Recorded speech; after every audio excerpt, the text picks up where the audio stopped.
First of all, congratulations to Project Mom. Can someone tell us first how this movie was actually conceptualized? How did it start production-wise?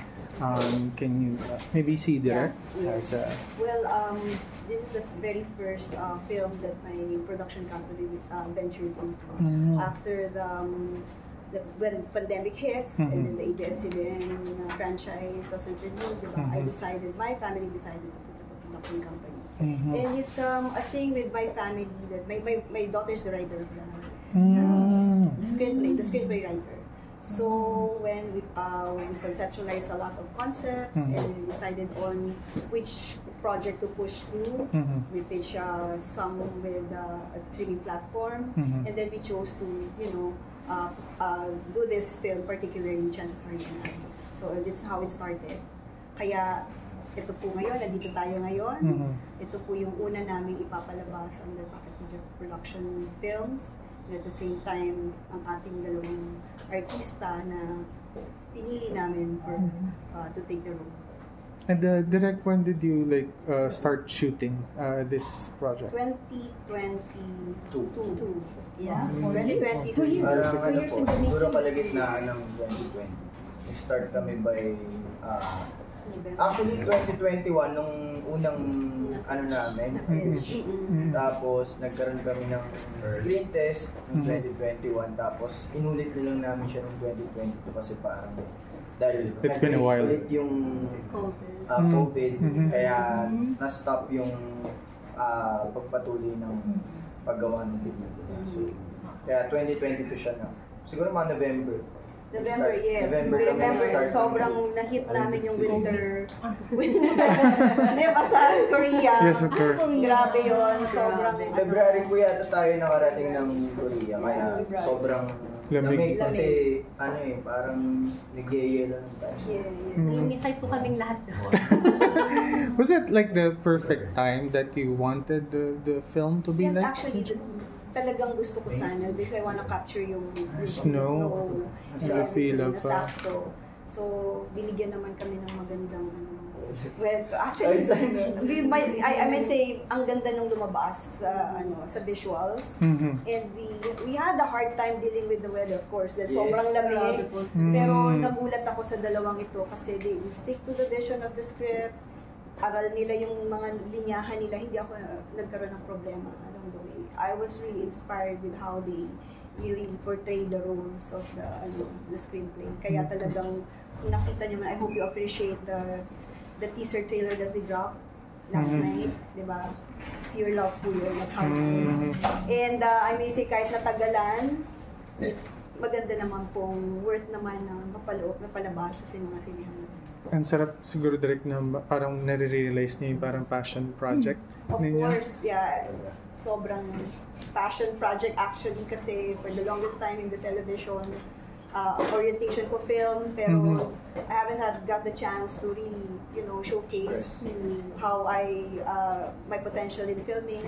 So all the love and passion here, of course, ito ngayon yun. Sana ma-appreciate. Alright. Direct, when did Kelvin and Kira actually came into the picture? How were they chosen? Actually, started with the casting, of course. Wala akong masyadong nakuha with my home network, which is ABS, kasi medyo busy lahat ng artists noon. Pero kung I wanted to introduce a new partnership or new face for the film. So I asked my staff to at least do all audition, yung mga pitch nila for casting call namin. And Kelvin and Kira, when I pitched it to them, I profiled how they speak, how they, what they call this, see kung ano yung pwede lang iambag sa role nila. And I kind of appreciate yung interpretation nila sa role. I have somehow read the synopsis of this particular project. Curious lang ako, where did the names come from? well, I don't know, with my daughter. My daughter's the one wrote the screenplay, and then when I read it, I fell in love with it. Sabi ko nga sa anak ko, wala pang boyfriend yun. How did you come up with this kind of love story? Maybe you're not sharing things about diba? Kasi it's a love story, and sabi ko, ang ganda nung... How young is she? My daughter is 27. Alright. And sa family talagang really love watching films. And diba during the pandemic, we all watch Korean novelas and everything. Yun yung inspiration. Maybe siguro doon siya na-inspire. Kasi yung Queen of Tears na about brain. Actually, the Queen of Tears, ngayon lang lumabas, pero nandito na sa na-incorporate namin with some... diba? Tungkol din may brain tumor yung lidang babae. So, very relatable. Without spoiling. Without spoiling. Oh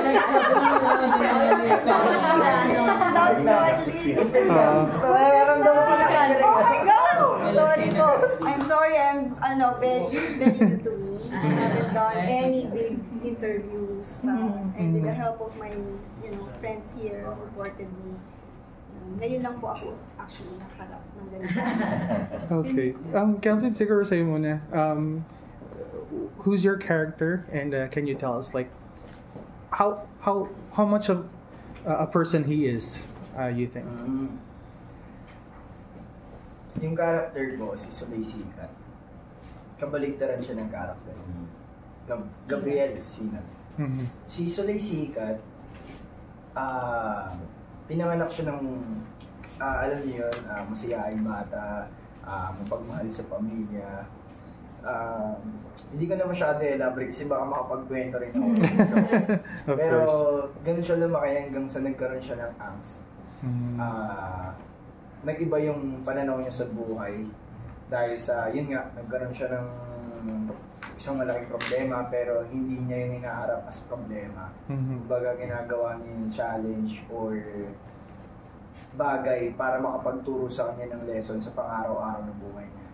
So, adventurous, matapang, umaga daredevil si Soleil Sikat. So, mahilig siya sa sports, like yung mga extreme, yan, motocross, or boxing, o kahit na anumang extreme na sports, talagang susubukan niya kasi doon niya nararamdaman na nag-exist siya, for me. And yung porsyento naman, pagdating kay Kelvin and kay Sol, actually mas nanaig sa akin si Sol kasi ang dami niyang pinakita sa akin. Tinagos niya si Kelvin, tumagos as in, sobra-sobra pa. Siguro dahil na rin sa sobrang devoted ko sa project na to. Sobra-sobra kasi first project ko to na talagang naramdaman ko yung actor ako dahil tas ganito kalaking konsepto, ganito kalaking paniniwala sa ng isang director ng mga gumagawa sa likod ng pelikula. So, binigay ko lahat, sobra-sobra pa. As in. So, sobra pa sa porsyento na inaakala nyo kung naramdaman kong ako si Sol ng mga oras na ginagawa namin to. How about you, Kira? Can you tell us about the character, of course? Yes, I played the role of Gabriela Sinag. Siya po ay may brain tumor, and because of that, mostly tumitira na rin po siya sa hospital. She volunteers there as well. She helps out. She's a very, very bright character. Sobrang bubbly niya. She does not tolerate like pessimism. Yeah, ayaw niya yan. So she always wants to show up for others, to be there for them, to show them how beautiful life can be. So, but behind a person like that, she also hides a very deep hurt.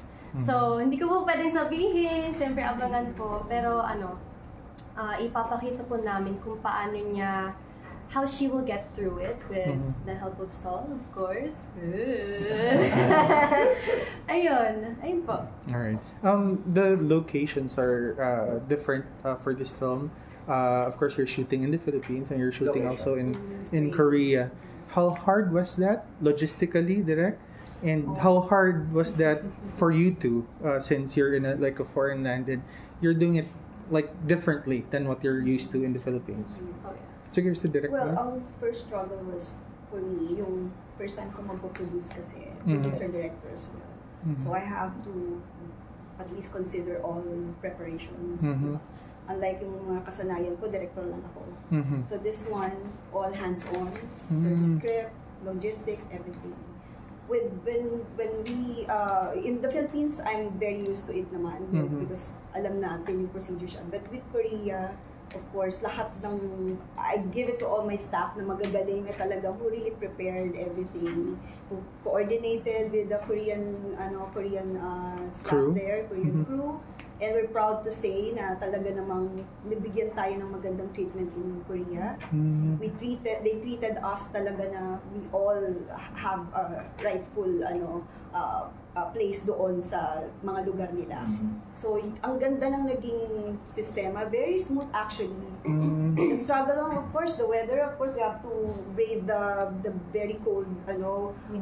The winter. Even the Korean, sinagtataka eh. So, and sobra po yung snow and sobra yung talagang hindi kami geared up with ganung kalamig, pero dahil doon talagang sobrang brinave namin yung, of course, for the sake of the film, lahat naman tayo mga Pilipino, lahat gagawin, makukuha ng magandang visual and all, diba?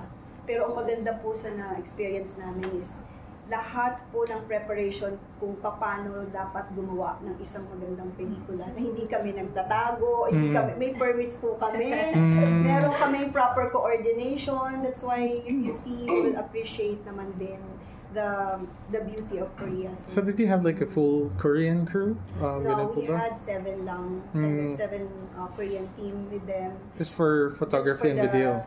Yeah, but the whole crew, we went there, 33 of my whole crew went there, together with all the cameras that we used. Ang galing. How much of it was shot in Korea po, and how long did you stay there? We stayed in Korea for 9 days. Or 11.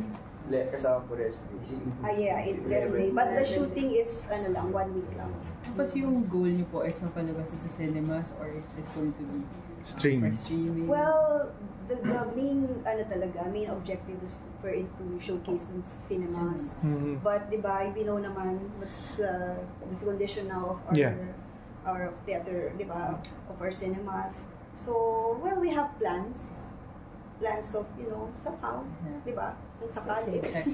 Will you also show the tour spots in Korea?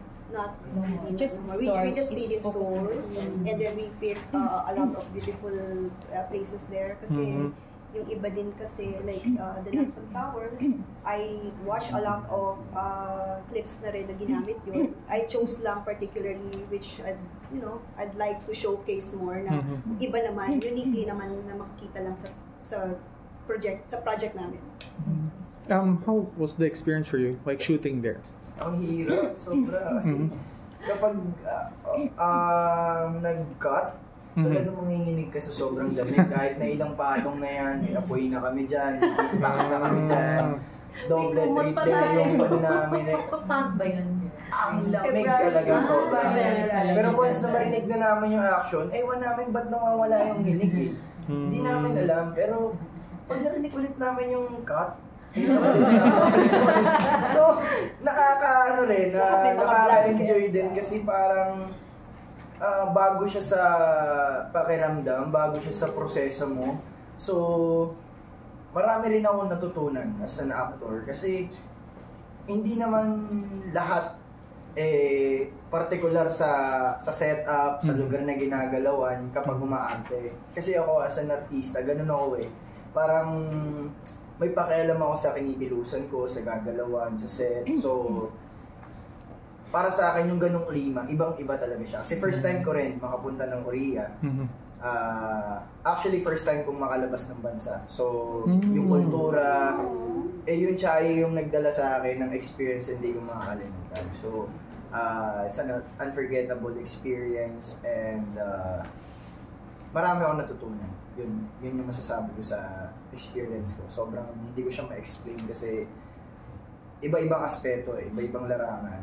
Pagdating sa personal ko na buhay, pagdating sa craft ko, pagdating din sa pakikisalamuha ko. Kasi iba yung kultura nila sa kultura natin mga Pinoy. So,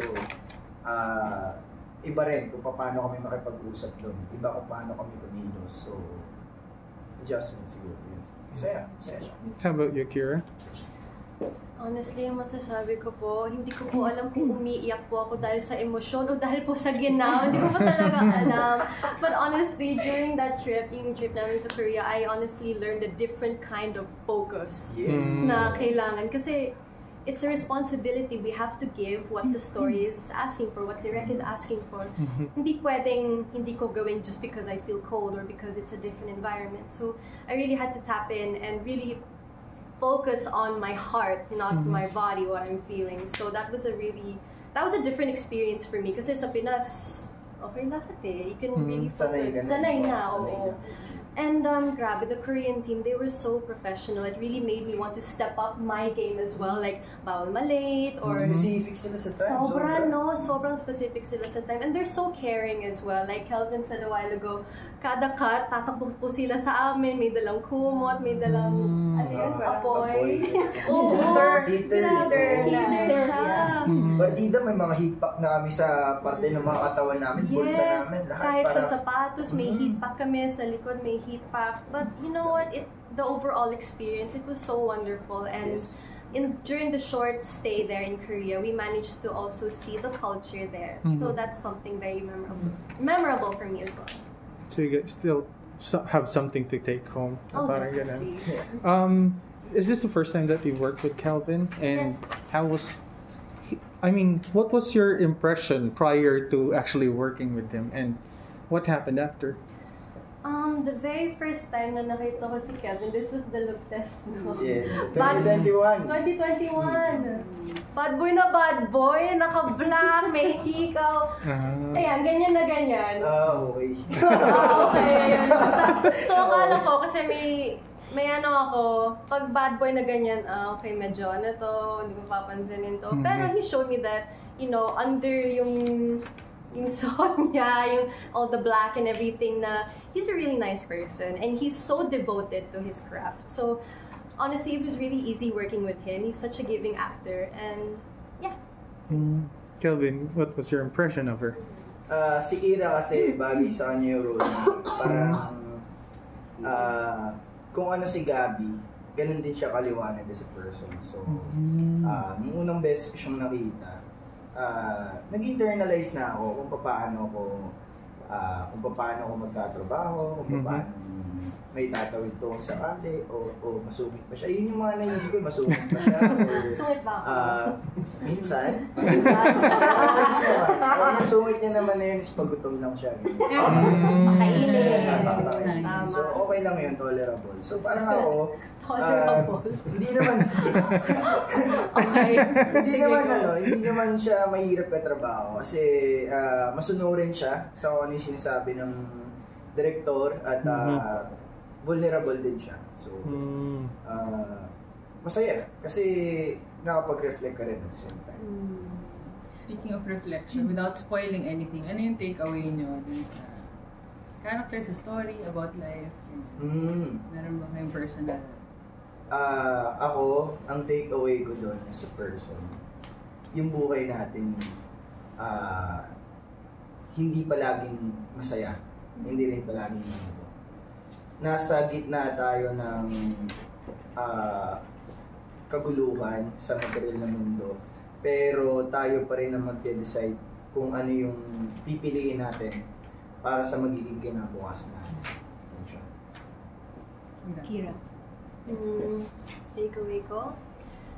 This movie honestly reminds me that life is beautiful. The good and the bad. We have to have the bad so that we can appreciate the good. And all of those things, they were meant to happen to us. So it's really up to you how you will learn from it, how it will make you a better person, how you will show up for other people and for yourself. So life is beautiful. Yes, everything happens for a reason. In relation to that, how did your respective characters affect you as a person, as an artist? What did you learn from Saul and the character? Ako, ang natutunan ko, hindi mo matatakasan yung responsibilidad mo as bilang isang tao. Malagay ka man sa tahimik, malagay ka man sa maingay. Parehas kanyang ibabalibag kung nasa ka talaga. So, learn how to deal in the present bago sa past bago sa future. Kailangan maintindihan mo kung ano yung sinasabi sa'yo ng karanasan mo ngayon sa present bago mo kausapin yung kinabukasan o yung nakaraan. Wow. Si Kira na. What did I learn from my character? Yes. Si Gabby po kasi, she's the type of character who always wants to show people that she's happy, para maging happy sila. So because of that, she tends to hide her pain. Repress. Yeah, to suppress her pain. What I learned from that is the more that you suppress your pain, it doesn't make it go away. It's still there. For me, I learned how to go through my pain, not over it, not to the side, but the only way for you to not feel that pain anymore, for you to really accept it and embrace it, is to go through it, to feel it. Thank you. Thank you. Kayo po, Derek, ano po yung natutunan?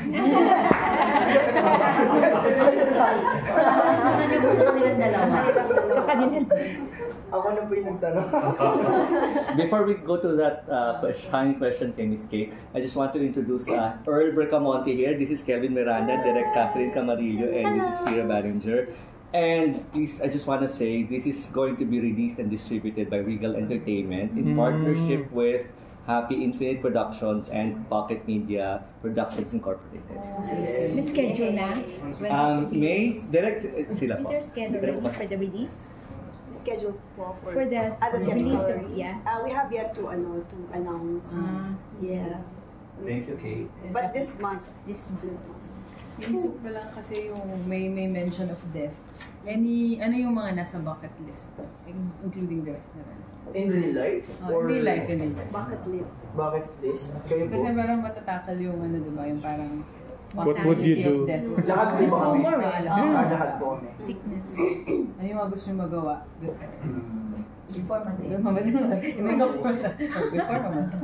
Well, one bucket list na hindi ko, yung na gusto ko sanang matry. I haven't tried yung mga extreme sports like what Sol is di ba, presented dun sa film, di ba? Haven't tried scuba diving, which my family and my husband doing. Yung mga fear ko na yon is one of my bucket list na sana brave that fear. Kasi syempre it's a nice experience to explore them. So that's one. Ako naman so, siguro. Si Kelvin, may mga extreme sports kang ginawa dito? Meron din, meron. Ano yung mga... Nag-train ako for motocross. Di ba nagsimula yung love mo? Hindi naman. Naglalaro na rin ako before. Kaya lang, syempre, since may mga eksena, sensitibo siya, at saka may mga guidelines at protocols na kailangan kami sundin. Kaya, kailangan pa rin namin dumaan sa training. So, ayun, na-experience ko ulit kasi tagal ko na ulit bago na-experience yun at nagagawa yung pag-motocross. Hindi ko na nga alam kung kaya ko pa nung time na yun, pero yes, nandun pa yung lakas ng loob niya. Kaya ko pa pala. So, yes, yes po. Ano pang mga bucket list? Ako, bucket list So, yun lang, motocross lang? Or may iba yes. pa? Bucket list ko siguro, kung pwede, maikot ko yung buong mundo na nakamotorsiklo. Ganda na. May gumawa na ba nun? Binabalitaan ka ng gumawa? Wala pa naman siguro. Kasi may tumakbo na yun, alam ko eh. Parang may tumakbo, may nag-swim, di ba? Parang may mga ganon. Hindi ko alam, pero ayun yung isa sa mga bucket list ko yung maikot ko yung buong mundo na nakamotorsiklo. Well, syempre, lilipad ka, pero pagdating doon, magmumotor ka ulit, di ba? Parang saya lang nun, kasi cross-continents na. For me kasi yung pagmumotor, nandun yung kapayapaan na hinahanap ko sa kamunduan. Kasi hindi risky talaga magmotor. Pero yung makarating ka sa destination mo na na-enjoy mo yung journey, that's happiness for me. So, isa siya yun yung isa sa mga bucket list. Kira. Me, isa lang because I'm super scared of heights. I want to try skydiving. Just go. Pero feeling ko, I need someone to do it with me. Hindi ko kaya mag-isa. Yung mga ganun naman yata. Yes, ayun. Feeling mo ba siyang sama? Takot din ako sa heights. Sige! Sige, gawin natin. Isa rin yun sa bucket list. Takot din yun. At least dalawa kayo. Takot din ako sa heights. Damay-damay na to. Naalala ko parang may ginawa kaming series before, talagang nanginginig ako. Sa Love Miss Bridget, nung nasa bridge kami nagsuswing, ginawa pa siya ng separate shots kasi hindi ako makafocus dahil sa nanginginig ako. Hinawakan na ako ni Beauty, hinawakan na ako lahat. Pero mababa lang naman siya. Pero dito mo kasi bato, ang taas eh. Hindi naman siya sobrang kataasan pero nakalula pa rin. Gusto ko rin ma-overcome yun. Skydiving, freediving, lahat. Thank you. For Kelvin and Kira, sa movie kasi naniniwala yung magkaiba yung opinion nila about chances. Sa personal nyo bang opinion, ano yung naniniwala ba kayo na everything happens for a reason or chances lang ang nagdidikta ng lahat? Para sa akin yung reason na binibigay sa atin sa pang-araw-araw natin, yun nagbibigay sa atin ng chance. So, yung rason na nakakasalamuha natin, yun yung nagpapatibay ng choice natin. Kira? Everything happens for a reason, thank you. Medyo ang ganda sagot mo. Napaisip ako doon but yeah, I think ganun din kay Kelvin. I have same sentiments kasi we're given a choice every day. So, are you going to flip a coin and let the coin decide or will you decide? Okay. So, direct yun yung pinatutungkulan ng kwento? Yeah, somehow. The choices are very important in everyone's life in molding one's journey. Yes. So, kung ano man yung choice na pinili mo, di ba? Yun ang paninindigan mo. At yun ang haharapin whatever consequences or circumstances orchestrated by the universe. Yes, that's one of the yes. lines. Yes. So, that's one good message. For me, choice is everything. Yun yung pinaka tumatak sa akin nung natapos ko yung pelikula. Kasi hindi mo naman magagawa lahat ng bagay na nalampasan mo kung hindi mo pinili yun. So, yung choice, a lot of choices na ihain sa atin ng universe or ng Megapal. Yung freedom to choose whatever you want to do in your life. Yun yung reason. Ganda. Parang bumalik lang siya sa nag-reminisce lang ako. Yes, yun nga. So sa life nyo, you don't flip the coin. Let's say meron kayong decision na kailangan you are torn between this and that.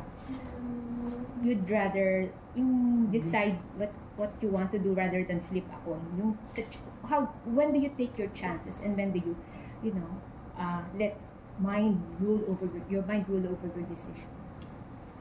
Well, I think before you flip the coin, you already know what you want. You're just waiting for it to tell you kung tama or mali.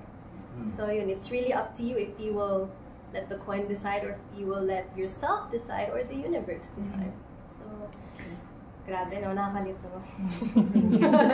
Paano to? And to add to that, diba, somehow, we tend to seek validation on all our choices and decisions. Sometimes, yung sarili natin, we know already what we really want. But somehow, we always seek for validation of others for us to solidify if that's right or wrong. Pero what's important is kung ano yung pinili mong choice, you have to face it and you have to at least, di ba, go through the process and that would mold your experience. Sa akin naman kasi, lahat naman tayo nakaka-experience ng, alam mo yun, minsan inaasa mo na lang sa pag-flip ng coin, ika nga nila is mag-go with the flow ka. Kung ano yung nakahain sa'yo, you have to eat it. Like, ilang beses nangyayari yan. Pero, minsan kasi, kahit ano naman talaga yung decision na piliin natin, hindi yung importante kung ano yung matatamasa mo, kung tama ba siya o mali. Kasi parehas naman na nangyayari. Kung tama yung mangyayari sa'yo, meron ding consequences yan. Kung mali, meron ding consequences. So,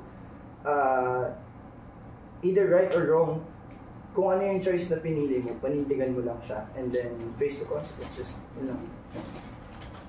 Okay. And to add to that, Catherine Camarillo is not really new to directing. She has directed the hit series of ABS-CBN Halik with Jericho Rosales and Wildflower with Maha Salvador. Plus her influences, we have to get it from Direk Catherine. Oh yeah, I started with Direk Chito Ronyo. Yeah. My very first film was Bata Bata Paano Pa Ginawa. And then ang sumunod doon is Tanging Yaman with Doris Gillian. And then I did a lot of films with Joyce Bernal. Siguro po yung mga favorite love, yung rom-com films na Aga, Juday, everything na ginawa namin with Joyce Bernal. And yun po yung mga munting contribution ko sa pelikula at sa industriya natin. But I stayed for a while sa ABS, directing shows sa teleseries. So now I have time to, to showcase naman what I like, my preferences for films. And ito na ang chances are yun. Unang handog po namin sa inyo. Thank you. Sir, do you have a question? Later. Meron din po kayong showcase sa Japan Philippines. Yes po. Yeah. Sorry, buti po na banggit mo. Yeah, sinali ko po siya sa spotlight entry in Jinseo Arigato International Film Festival. So it's just one way of us at least man lang ma-promote yung film. Because we know naman, mahirap talaga mag-promote ngayon, di ba? So it's one way of, showcasing our film and see what our kababayans would, si our kababayans appreciate kung paano naman yung recall natin sa ibang bansa. So yun po, sa Japan po, that would be on May 25 and 26. I'll be with Kelvin and Kira. So, yes po. Wow! Just to grace po the occasion, and of course para naman po makita naman ng mga kababayan natin doon na naghihintay naman na makita silang dalawa din. And masabayan nila na mapanood yung pelikula doon. Japan trip na lang. Sa pangalawang bansa ako na yan. Pangalawang tatak. Pangalawang bansa? Playdate. Okay na ba sa kanya ng Playdate? Hindi. First pa lang ngayong taon. Talaga? Hindi ako talaga madrama. Pala, Kasi puro, alam mo yun, alipin ng salapi. Puro trabaho. Nag-start ka na ng NCAT. Nag-start na ba kayo? Pina-finalize daw nila base sa manager ko, Sir Tay, nakausap niya daw na pina-finalize na daw nila yung mga scenes namin. Sana totoo. Kasi excited na rin ako mag-start kasi araw-araw akong nag-imagine kung ano yung mangyayari sa set. Wala pa talaga akong idea. So, parang ilang taon? Buwan pa lang. Buwan pa lang naman. Isang taon na. Ilang buwan mo nang pinaghahandaan din? Ilang beses ako ng December hanggang January, sobrang ready na ako to shoot. Pero hindi pa rin kami napagbigyan dahil sa mga schedules na dumating. So, hindi nag-align lahat. So, everything happens for a reason. Kaya ngayon, pelikula muna. Pelikula po muna. Itong magandang pagkakataon na ibinigay sa amin is itong chance sa Green Light. Sobrang binigay po namin lahat ng puso namin dito. Understanding and prayers.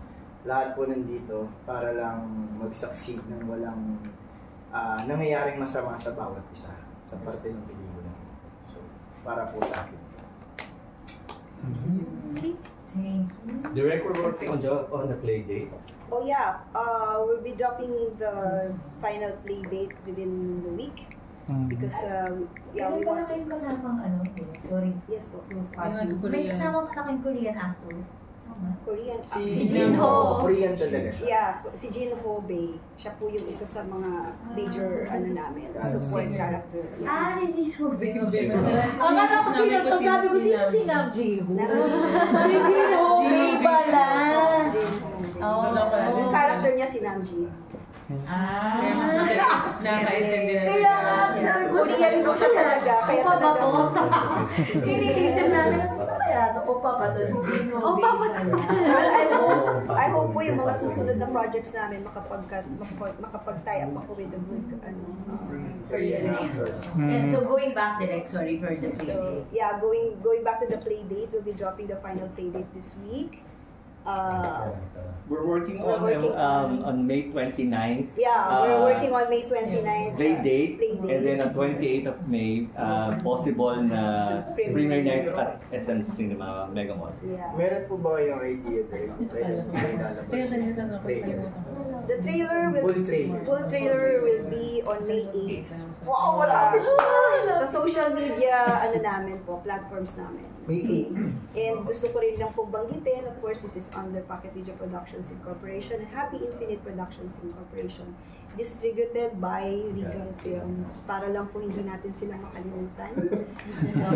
Magandang po ito, handog namin, hirapan po na magkaroon kami ng collaborations for us to have a view of a good film din po. Yes. What else?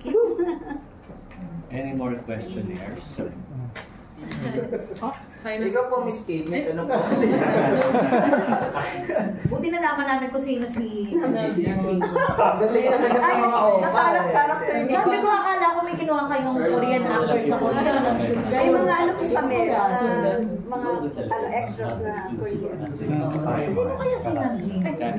Yung pala. Thank you po. Thank you so much. Maraming salamat po sa oras.